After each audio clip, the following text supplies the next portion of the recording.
Hello guys, എല്ലാവർക്കും നമ്മുടെ പുതിയൊരു വീഡിയോയിലേക്ക് സ്വാഗതം. അപ്പോൾ ഇന്ന് ഞാനുള്ളത് നമ്മുടെ മഹാരാഷ്ട്രയുടെ തലസ്ഥാനമായ ബോംബെ അഥവാ ഇപ്പോഴത്തെ മുംബൈയിലാണ്. അപ്പോൾ ഇവിടെ നിന്ന് നമ്മൾ ഇന്ന് പഴയ ബോംബെയൊക്കെ കാണാൻ വേണ്ടി പോവുകയാണ്. ഏറ്റവും കൂടുതൽ ജനങ്ങൾ തിങ്ങിപ്പാർക്കുന്ന വളരെ വലിയൊരു നഗരമാണ്. അപ്പോൾ അതിൽ ഏതാനും ചെറിയ വിശേഷങ്ങളൊക്കെയാണ് ഇന്ന് നമ്മൾ കാണാൻ വേണ്ടി പോകുന്നത്. അപ്പോൾ നമ്മുടെ ഗേറ്റ് ഓഫ് ഇന്ത്യയൊക്കെ നമുക്ക് കാണാൻ വേണ്ടിയിട്ടാണ് നമ്മൾ ഇന്ന് ഇവിടെ നിന്ന് യാത്ര തിരിക്കുന്നത്. അപ്പോൾ ആദ്യമായിട്ടാണ് നമ്മുടെ ചാനൽ കാണുന്നതെങ്കിൽ നമ്മുടെ ചാനൽ സബ്സ്ക്രൈബ് ചെയ്യാൻ മറക്കരുത്. അപ്പോൾ നേരെ വീട്ടിലേക്ക് പോകും. അപ്പോൾ നമ്മൾ വീട്ടിൽ നിന്ന് ഇറങ്ങി വന്ന സമയത്താണ് ഇവിടെ നല്ല ഫ്രഷ് മീൻ നമ്മളതാണ്ട് ഇവിടെ കിട്ടുന്നുണ്ട്. അപ്പോൾ നമ്മുടെ സ്രാവൊക്കെയാണ്. അപ്പോൾ അതിൻ്റെ തലയൊക്കെ കട്ട് ചെയ്ത് അതിൻ്റെ വാലൊക്കെ എല്ലാം കട്ട് ചെയ്ത് ക്ലീൻ ചെയ്ത് നമുക്ക് തരും. അപ്പോൾ അത് നമ്മൾ മേടിച്ച് വീട്ടിൽ കൊണ്ട് വെച്ചിട്ട് നമ്മൾ യാത്ര പോവുകയാണ്. അപ്പോൾ തിരിച്ച് വരുമ്പോഴത്തേക്ക് നമുക്ക് തന്നെ കറിയാക്കാൻ വേണ്ടിയിട്ടാണ്. അപ്പോൾ നമ്മുടെ തൊട്ടടുത്തുള്ള സ്റ്റേഷൻ എന്ന് പറഞ്ഞാൽ എയറോളിൻ എന്ന് പറഞ്ഞ സ്റ്റേഷനാണ്. അപ്പോൾ വീട്ടിൽ നിന്ന് നമ്മൾ 15 രൂപയാണ് ഓട്ടോയ്ക്ക്. അപ്പോൾ ഞങ്ങൾ 2 ഓട്ടോയിലാണ് ഞങ്ങളവിടെ എത്തിച്ചേർന്ന്. നമ്മുടെ നേരെ റെയിൽവേ സ്റ്റേഷനിൽ എത്തിയിട്ടുണ്ട്. അപ്പോൾ ഫസ്റ്റത്തെ ഓട്ടോയിൽ പപ്പായ അമ്മയും പെങ്ങളാളിയനൊക്കെ അവരൊരു ഓട്ടോയിൽ പോയി, ഞങ്ങളൊരു ഓട്ടോയിൽ വന്ന്. അപ്പം അവരെ ഞങ്ങൾ അവിടെ കണ്ടെത്തിയിരിക്കുകയാണ്. ഇനി നമ്മൾ നേരെ ടിക്കറ്റ് എടുക്കുക, നേരെ പ്ലാറ്റ്ഫോമിലേക്ക് പോകുക എന്നുള്ളത്. അങ്ങനെ നമ്മൾ ടിക്കറ്റൊക്കെ എടുത്തു, നേരെ പ്ലാറ്റ്ഫോമിലേക്ക് വന്നിട്ടുണ്ട്. അപ്പം നല്ല വലിയൊരു റെയിൽവേ സ്റ്റേഷനാണ്. ധാരാളം ലോക്കൽ ട്രെയിനുകൾ, നിരവധി ട്രെയിനുകൾ അങ്ങോട്ടും ഇങ്ങോട്ടും പാസ് ചെയ്തുകൊണ്ടിരിക്കുന്ന ട്രെയിനാണ്. അപ്പോൾ നമ്മളുടെ ട്രെയിൻ വരാനായിട്ട് ഏകദേശം ഒരു 10 മിനിറ്റോളം സമയമുണ്ട്. ഇതുകൊണ്ടില്ല, ധാരാളം ലോക്കൽ ട്രെയിൻ, നല്ല റഷാണ്, ആൾക്കാർ തിങ്ങിയാണ് വരുന്നത്. അതുപോലെ തന്നെ ഇവിടെ വന്ന് സ്റ്റോപ്പിൽ നിർത്തി ഒരു 30 സെക്കൻഡിനുള്ളിൽ തന്നെ എന്ത് ചെയ്യും, ട്രെയിൻ അടുത്തത് അവിടെ നിന്ന് മൂവ് ആവുകയാണ്. അത് സ്റ്റേഷൻ വിടുമ്പോൾ തന്നെ അത്യാവശ്യം നല്ല സ്പീഡിലാണ് ട്രെയിൻ മൂവ് ആകുന്നത്. അപ്പോൾ ഇതുവഴി ഇറങ്ങി ചെയ്യുമ്പം നമ്മൾ നല്ലപോലെ ശ്രദ്ധിച്ച് വേണം ഇതിൽ യാത്രയായിട്ട്. കാരണം നല്ല തിരക്കാകുമ്പോൾ നമ്മൾ ഈ ആൾക്കാർ ഇത് ഇടിച്ച് ഈ സ്റ്റേഷനിലേക്ക് വരും. അതുപോലെ തന്നെ ഇറങ്ങാനും കയറാനൊക്കെ നല്ല തിരക്കാണ്. അതുപോലെ നമ്മുടെ സാധനങ്ങളൊക്കെ മാക്സിമം നമ്മുടെ മൊബൈല്, പേഴ്സ്, ഇങ്ങനെയുള്ള കാര്യങ്ങളൊക്കെ നമ്മൾ ഈ ലോക്കൽ ട്രെയിനിൽ യാത്ര ചെയ്യുമ്പോൾ നമ്മൾ സൂക്ഷിച്ച് വെക്കണം. അല്ലെങ്കിൽ നമ്മുടെ പേഴ്സൊക്കെ എന്ത് ചെയ്യുക, പോക്കറ്റ് അടിച്ച് പോകാനായിട്ട് വളരെ ചാൻസ് കൂടുതലാണ്. കാരണം അതുപോലെ നല്ല തിരക്കുള്ള ഒരു ഏരിയയാണ്. അപ്പോൾ നമ്മുടെ ട്രെയിനിന് വേണ്ടിയിട്ടുള്ള വെയിറ്റിങ്ങിലാണ്. അങ്ങനെ നമ്മൾ ഛത്രപതി ശിവാജി എന്ന സ്റ്റേഷനിലേക്കാണ് നമ്മൾ പോകുന്നത്. ഇവിടുത്തെ ലാസ്റ്റ് ഓൾമോസ്റ്റ് വലിയ സ്റ്റേഷനാണ്. ബ്രിട്ടീഷുകാരുടെ കാലത്ത് പണിത സ്റ്റേഷനാണ്. അപ്പോൾ അവിടത്തേക്കാണ് നമ്മൾ യാത്ര പോകുന്നത്. അവിടെ ചെന്നിട്ടാണ് നമ്മൾ ബാക്കി കാഴ്ചകളൊക്കെ കാണാൻ പോകുന്നത്. അപ്പോൾ നമ്മൾ നേരെ ട്രെയിൻ വന്നു. അപ്പോൾ ട്രെയിനിൽ കയറി നമ്മൾ നേരെ ശ്രീ ഛത്രപതി ശിവാജി ടെർമിനലിൽ നമ്മൾ വന്ന് ഇറങ്ങിയിരിക്കുകയാണ്. നല്ല തിരക്കാണ്, നല്ല ക്രൗഡുള്ള ഒരു സ്റ്റേഷനാണ്. ഇവിടെ നിന്നാണ് ഇവിടുത്തെ സ്റ്റാർട്ടിങ്ങും എൻഡും അല്ല. ഇത് കാണുമ്പോൾ തന്നെ ഒരു ട്രെയിൻ വന്ന് അതിൻ്റെ ആ ഫ്രണ്ടിൽ ആ സ്റ്റോപ്പർ വന്ന് ഇടിച്ച് നിൽക്കുന്ന ഒരു ഭാഗമാണ് ഈ കാണുന്നത്. അപ്പം ഇവിടെ നിന്നാണ് ട്രെയിൻ സ്റ്റാർട്ടിങ്, ഈ സ്റ്റേഷൻ സ്റ്റാർട്ടിങ് എന്ന് പറയുന്നത് ഇവിടെയാണ്. അപ്പോൾ ഇത് നോക്കി, നല്ല അതിമനോഹരമായ വലിയൊരു ബ്രിട്ടീഷുകാരുടെ കാലത്ത് പോണ ഒരു വലിയ ലീഫുള്ള നല്ല നീളമുള്ള ഒരു ഫാന് കാണുന്നുണ്ട്. അതുപോലെ തന്നെ ഈ സ്റ്റേഷനൊക്കെ കറക്റ്റ് പഴയ ബ്രിട്ടീഷുകാരുടെ മാതൃകയിലാണ് ഇതിൻ്റെ കൺസ്ട്രക്ഷൻ മുഴുവൻ നടന്നിരിക്കുന്നത്.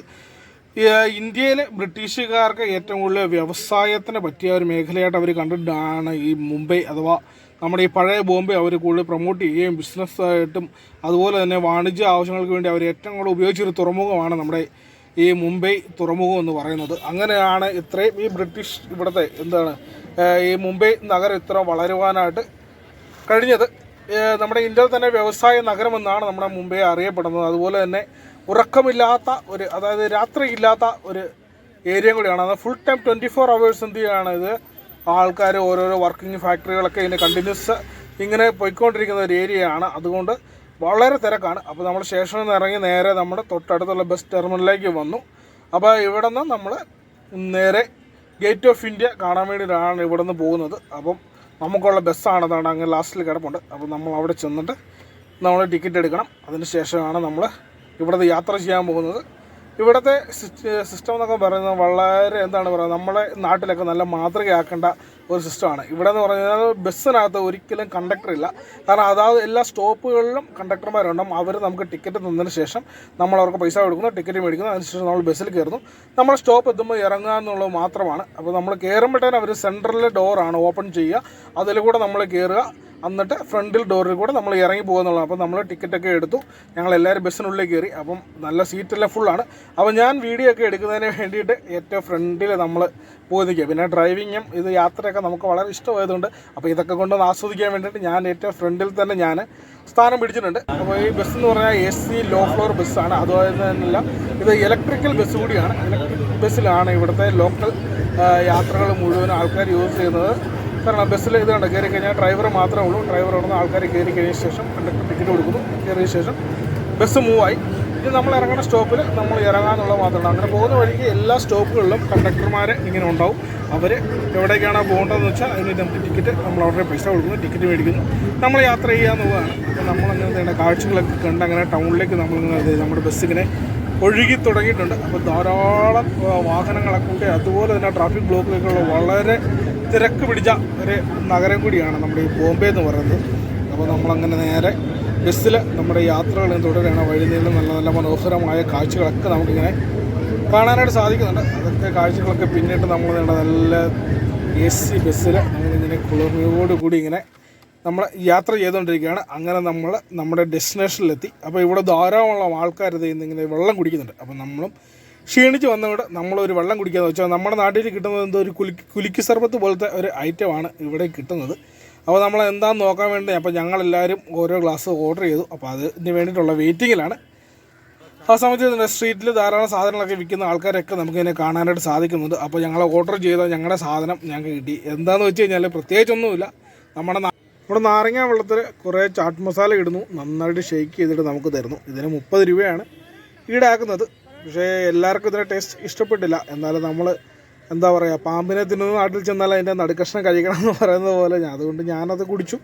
അതിനുശേഷം നമ്മൾ കണ്ട ഇതിൻ്റെ എൻട്രി പാസ്സൊക്കെ എടുത്തിട്ട് നേരെ നമ്മുടെ ഗേറ്റ് ഓഫ് ഇന്ത്യ കാണാനായിട്ട് അകത്തേക്ക് കയറിയിരിക്കുക. അപ്പോൾ ധാരാളം ക്രൗഡ് ഇവിടെയുണ്ട്. അതുപോലെ തന്നെ ഇവിടെ ഇഷ്ടംപോലെ ഫോട്ടോസ് എടുക്കുന്ന ക്യാമറാമാൻമാരെ, അതുപോലെ തന്നെ ഇഷ്ടംപോലെ ആൾക്കാർ നമുക്കിവിടെ കാണാം. എപ്പോഴും നല്ല തിരക്കാണ്. അപ്പോൾ നമ്മളിവിടെ കയറി ഇതിനകത്ത് കാണാൻ നോക്കുന്നത് ഇതിൻ്റെ അടുത്ത് തന്നെ താജ് ഹോട്ടലൊക്കെ കാണുന്നുണ്ട്. അതിനുശേഷം എന്താണ് ഇതെന്ന് നോക്കി കഴിഞ്ഞ് കഴിഞ്ഞാൽ നല്ലൊരു ഇതുണ്ടാകും. ഇവിടെ ബോട്ടിങ്ങും കാര്യങ്ങളൊക്കെ ഇവിടെയുണ്ട്. ഇവിടെ നമ്മുടെ എറണാകുളത്തെ മറൈൻ ഡ്രൈവിലൊക്കെ കാണുന്ന പോലെ തന്നെ ഇവിടെ നിന്ന് നമുക്ക് ചെറിയ ബോട്ടുകളൊക്കെ എടുത്തിട്ട് നമുക്ക് ഇതിൽ ചുറ്റി കറങ്ങാനായിട്ട് സാധിക്കും. ഒരു മണിക്കൂർ അരമണിക്കൂറൊക്കെ നമുക്ക് ഇതിനകത്ത് ബോട്ടുകളിലൊക്കെ ഇങ്ങനെ കയറി യാത്ര ചെയ്യാനായിട്ട് സാധിക്കും. അതുപോലെ തന്നെ ധാരാളം ഫോട്ടോസ് എടുക്കുന്ന ആൾക്കാരുണ്ട് ഇവിടെ. അവർ വന്നു കഴിഞ്ഞാൽ നമുക്ക് മനോഹരമായ ചിത്രങ്ങൾ നമുക്കെടുത്ത് അന്നേരം തന്നെ നമുക്ക് പ്രിൻ്റ് എടുത്ത് 50 രൂപ 100 രൂപ അങ്ങനെയാണ് ഇതിൻ്റെ റേറ്റ് കാര്യങ്ങളൊക്കെ വരുന്നത്. അപ്പോൾ നമ്മൾ ഇതെല്ലാം ഒന്ന് ചുറ്റി കണ്ടുകൊണ്ടിരിക്കുകയാണ്. ജീവിതത്തിൽ നമുക്ക് ഇതുപോലുള്ള കാഴ്ചകളൊക്കെ കാണാൻ പറ്റും. നമ്മൾ മാക്സിമം കാണുക. അപ്പോൾ ഇതിൻ്റെ ഏത് വർഷമാണ് ഇത് നിർമ്മിച്ചതെന്ന് എന്താണെന്നൊക്കെ ഉള്ള ഇതിൻ്റെ രീതി ഒരു ഫലകം ഇതിൽ മാർബിളിൽ ഇങ്ങനെ കൊത്തി ഇവിടെ വെച്ചിട്ടുണ്ട്. അപ്പോൾ കുറേ കാര്യങ്ങളൊക്കെ ഇങ്ങനെ വായിച്ചു നോക്കി. അതിനുശേഷം ഇതാണ് അതിമനോഹരമായ നമ്മുടെ താജ് ഹോട്ടൽ കാണാം. ഒരു തീവ്രവാദ ആക്രമണങ്ങളും അതുപോലെ തന്നെ വിഷയങ്ങളൊക്കെ നടന്നതായിട്ട് നമുക്കിതിൽ അറിയാൻ പറ്റും. അത് ഏത് വർഷമാണെന്നുള്ളത് നിങ്ങൾക്ക് അറിയാമെങ്കിൽ തീർച്ചയായിട്ടും ഇതിൽ കമൻറ്റ് ചെയ്യുക. അതിനുശേഷം ഞങ്ങൾ വീണ്ടും ഇതിൻ്റെ ബാക്ക് സൈഡിലായിട്ടാണ് നമ്മൾ നിൽക്കുന്നത്. അപ്പോൾ ഇവിടെ ധാരാളം ഇത് കണ്ടത് നമ്മുടെ ബോട്ടുകളൊക്കെ ഇവിടെ ഇങ്ങനെ ഈ പാസഞ്ചേഴ്സിന് കയറി ഈ കടലിലൊക്കെ കൂടെ പോയി ഇത് കാണാനുള്ള ബോട്ടാണ് ഇവിടെ കിടക്കുന്നത്. അപ്പോൾ ഇതിൽ നമുക്ക് പാസും കാര്യങ്ങളൊക്കെ എടുത്തു കഴിഞ്ഞാൽ നമുക്ക് ക്രൂ ആയിട്ട് എല്ലാവർക്കും നമുക്ക് കറങ്ങാവുന്നതാണ്. അപ്പോൾ നമുക്ക് ഇതിനോട് താല്പര്യം ഇല്ലാത്തതുകൊണ്ട് ജസ്റ്റ് ഇവിടെ മാത്രം നമ്മളൊന്ന് ചുറ്റി കറങ്ങിയതിന് ശേഷം നമ്മൾ ഇനി ഭക്ഷണം കഴിക്കാൻ വേണ്ടിയിട്ടാണ്. ഏകദേശം സമയം ഇപ്പോൾ ഒരു 12:30 ആയിട്ടുണ്ട്. അപ്പോൾ നല്ല വെയിലുണ്ട്. അപ്പോൾ നമ്മൾ ഭക്ഷണം കഴിച്ചതിന് ശേഷം നമ്മളിനി തിരിച്ച് വീട്ടിലേക്കാണ് നമ്മൾ പോകുന്നത്. അപ്പോൾ അതിനുശേഷം നാളെ നമ്മൾ വേറൊരു വലിയൊരു ലുലു മാളൊക്കെ പോലെ തന്നെ ഇവിടുത്തെ ഒരു നമ്പർ 1 ഷോപ്പിംഗ് മാളുണ്ട്. അത് നമ്മൾ ഒന്ന് വിസിറ്റ് ചെയ്യുന്നതായിരിക്കും. അപ്പോൾ നമ്മൾ എല്ലാവരും ഫുഡ് കഴിക്കാൻ വേണ്ടി നല്ലൊരു സ്ഥലം ഇങ്ങനെ നോക്കിക്കൊണ്ടിരിക്കുകയാണ്. അത് കിട്ടി നമ്മൾ ഫുഡ് കഴിക്കാം.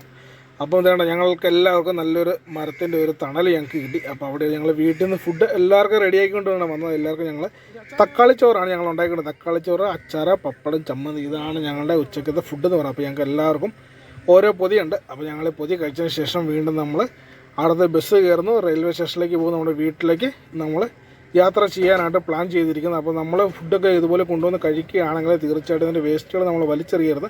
ഇവിടെ പല സ്ഥലങ്ങളായ ഡസ്റ്റ്ബിന്ന് കാര്യങ്ങളൊക്കെ ഉണ്ട്. അതിലേക്ക് നമ്മൾ നിക്ഷേപിക്കുക. നീറ്റ് ആൻഡ് ക്ലീനായിട്ട് നമ്മൾ മാക്സിമം സൂക്ഷിക്കുക. അപ്പോൾ അതിനുശേഷം നമ്മൾ ബസ് സ്റ്റോപ്പിലേക്കാണ് പോകുന്നത്. ഇവിടെ നിന്ന് ഏകദേശം ഒരു 2 മിനിറ്റ് പോയി കഴിഞ്ഞാൽ നമ്മൾ ബസ് സ്റ്റോപ്പിലേക്ക് എത്തും.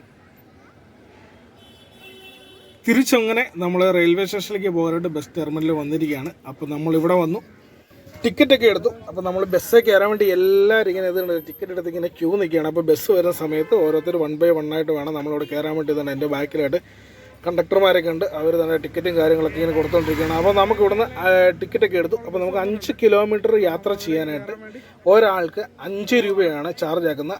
0 to 5 കിലോമീറ്റർ 5 രൂപ. 5 കിലോമീറ്റർ 10 കിലോമീറ്ററിനുള്ളിലാണെങ്കിൽ 10 രൂപയാണ് ചാർജ്. അതിൽ ഇടയ്ക്ക് നമുക്ക് എവിടെ വേണമെങ്കിലും ഇറങ്ങാവുന്നതാണ്. അപ്പോൾ തീർത്തും ബസ് ഫെയർ നമ്മുടെ നാടിൻ്റെ അപേക്ഷിച്ച് തീർത്തും കുറവാണ്. അപ്പോൾ നമുക്ക് പോകാനുള്ള ബസ് ഇതാണ്ട് ഇവിടെ വന്നിട്ടുണ്ട്. അപ്പം ഇതുണ്ട് 100% ഇലക്ട്രിക് ബസ്സാണെന്ന് തന്നെ ഇതിൽ എഴുതി വെച്ചിട്ടുണ്ട്. അപ്പോൾ നമ്മുടെ ബസ് വന്നു. അപ്പോൾ ആ യാത്രക്കാരൊക്കെ ഇറങ്ങിക്കൊണ്ടിരിക്കുകയാണ്. അതിനുശേഷം എല്ലാവരും നമ്മുടെ നാട്ടിലെ പോലെ ബസ് വരുമ്പോൾ എല്ലാവരും ഓടിച്ചെന്ന് ഇടിച്ച് തള്ളി അതിനകത്തേക്ക് കയറിയല്ല. എല്ലാവരും നല്ല ഡീസൻ്റായിട്ട് 1 by 1 ആയിട്ട് നമ്മൾ ക്യൂ നിന്നാണ് ബസ്സിലേക്ക് കയറുന്നത്. ആദ്യമേ അവിടുത്തെ യാത്രക്കാരെല്ലാം അതിന് ഇറങ്ങിയതിന് ശേഷം നമ്മൾ അതിനകത്ത് കയറുന്നു. അപ്പോൾ തിരിച്ച് നമ്മളും അതിനകത്ത് കയറി ഏറ്റവും ഫ്രണ്ടിൽ തന്നെ ഞാൻ എന്താണ് ഇടം പിടിച്ചിരിക്കുകയാണ്. നമുക്കിവിടുത്തെ കാഴ്ചകളൊക്കെ കാണണമല്ലോ. അതുകൊണ്ട് ഞാൻ ഏറ്റവും ഫ്രണ്ടിൽ തന്നെ എന്തായാലും പോയി എൻ്റെ സീറ്റ് ഉറപ്പിച്ചു. സീറ്റ് കിട്ടിയില്ല, ഞാനവിടെ നിൽക്കുകയാണ്. ഇങ്ങനെ നമ്മൾ കാഴ്ചകൾ ഇതാണ് ബസ് സ്റ്റോപ്പ്. അടുത്ത ബസ് സ്റ്റോപ്പിൽ ഇങ്ങനെ വണ്ടി അവിടെ വന്ന് നിന്നു. അതുകൊണ്ട് അവിടെ നിന്ന് യാത്രക്കാർ ഇതുകൊണ്ട് പൈസ കൊടുത്ത് കണ്ടക്ടർ വന്ന് പൈസ കൊടുക്കുന്നു, ടിക്കറ്റ് വാങ്ങുന്നു. അവർ വീണ്ടും ബസ്സിലേക്ക് കയറുന്നു, ബസ് യാത്ര ചെയ്യുകയാണ്. അപ്പോൾ സെൻട്രലിലൂടെ എന്ത് ചെയ്യുക, ബസ്സിനകത്തേക്ക് കയറും. ഏറ്റവും ഫ്രണ്ടിലൂടെയാണ് വെളിയിലേക്ക് ഇറങ്ങുന്നത്. അപ്പം അഥവാ ടിക്കറ്റ് ഇല്ലെങ്കിൽ പോലും നമുക്ക് ഡ്രൈവറിൽ പൈസ കൊടുത്തിട്ട് അന്നേരം തന്നെ എവിടെ നിന്നാണ് കയറിയെന്ന് പറഞ്ഞു കഴിഞ്ഞാൽ അതിനുള്ള ഫെയർ അവിടെ കൊടുത്തിട്ട് നമുക്ക് അവിടെ യാത്ര ചെയ്യാനായിട്ട് സാധിക്കും. അങ്ങനെ അവിടെ എന്താണ് വണ്ടി അവിടുത്തെ യാത്ര തിരിച്ചിരിക്കുകയാണ്. അങ്ങനെ നമ്മൾ നേരെ ഇനി വരുന്നത് നമ്മുടെ ശിവാജി ടെർമിനലിലേക്കാണ് നമ്മളിവിടെ വരുന്നത്. അങ്ങനെ നമ്മൾ കറക്റ്റ് നമ്മുടെ സ്റ്റേഷനിലേക്ക് വന്നിറങ്ങി. ഇനി ഇവിടെ നമ്മൾ ക്രോസ് ചെയ്ത് നേരെ റെയിൽവേ സ്റ്റേഷനിലേക്ക് പോകാൻ വേണ്ടിയാണ്. അപ്പോൾ റെയിൽവേ സ്റ്റേഷനിലേക്ക് പോകുന്നത് നമ്മൾ ഇവിടെ ചെറിയ ലോക്കൽ മാർക്കറ്റ് ഉണ്ട്. അപ്പോൾ മാർക്കറ്റിലൊക്കെ ഒന്ന് കയറണം. അവിടെ എന്തൊക്കെയാണ് കാര്യങ്ങളുള്ളതെന്ന് ജസ്റ്റ് ഒന്ന് നോക്കാമെന്ന് വെച്ചാൽ അങ്ങനെ നമ്മൾ മാർക്കറ്റിലേക്ക് കയറിയപ്പോൾ ചീപ്പ് റേറ്റിൽ ഇതുണ്ട് ധാരാളം തുണികൾ നമ്മുടെ വീട്ടിലൊക്കെ ഇടാൻ പറ്റിയ ട്രാക്ക് സൂട്ട്, ബനിയൻസ്, അതുപോലെ ബെൽറ്റ്, ചീപ്പ് എന്ന് വേണ്ട ഏറ്റവും ഇസഡ് സാധനങ്ങൾ നമുക്കിവിടെ ചീപ്പ് റേറ്റിൽ കിട്ടുന്ന ഒരു ലോക്കൽ മാർക്കറ്റാണ്.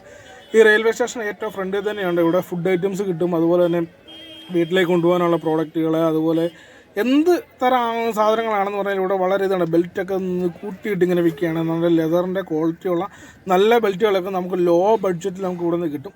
അത്രയ്ക്കും ലോക്കലായിട്ടുള്ള മാർക്കറ്റാണ്. അപ്പോൾ ഇവിടെ നിന്ന് അത്യാവശ്യം പർച്ചേസിങ് ചെയ്യേണ്ടവർക്കൊക്കെ ചെയ്യാവുന്നതാണ്. അപ്പോൾ ഞങ്ങളങ്ങനെ പ്രത്യേകിച്ച് ഒന്നും തന്നെ വാങ്ങിയില്ല. അവിടെ ഞങ്ങൾ നേരെ ഇതൊക്കെ കണ്ടതിന് ശേഷം നേരെ നമ്മൾ വീണ്ടും നമ്മുടെ റെയിൽവേ സ്റ്റേഷനിൽ ഉള്ളിലേക്ക് നമ്മൾ ഇതാണ്ട് കയറിയിരിക്കുകയാണ്. അപ്പോൾ ഇനി ഇവിടെ നമ്മുടെ എയറോളിലേക്കുള്ള യാത്രയാണ്. അപ്പോൾ ഇവിടെ നമ്മൾ ടിക്കറ്റ് എടുക്കുക, അടുത്ത ലോക്കൽ ട്രെയിനിൽ കയറി നമ്മൾ തിരിച്ച് എയറോളിലേക്ക് പോകുന്നതായിരിക്കും. അപ്പോൾ നമ്മൾ അടുത്ത ദിവസമാണ് അടുത്ത സ്ഥലത്തേക്ക് നമ്മൾ യാത്ര. ഇന്നിപ്പോൾ നമുക്ക് സമയമില്ലാത്തത് കൊണ്ടാണ്. അപ്പോൾ നമ്മളിവിടെ ടിക്കറ്റ് എടുത്തു, നമ്മുടെ ട്രെയിൻ വന്നു. ഇവിടുന്ന് സ്റ്റാർട്ടിങ് ആയതുകൊണ്ട് തന്നെ നമുക്ക് സീറ്റെല്ലാം കിട്ടി. അപ്പോൾ നമുക്ക് എല്ലാവർക്കും സീറ്റും കാര്യങ്ങളെല്ലാം കിട്ടി. അപ്പം മറ്റൊരു വീഡിയോ ആയിട്ട് നമ്മൾ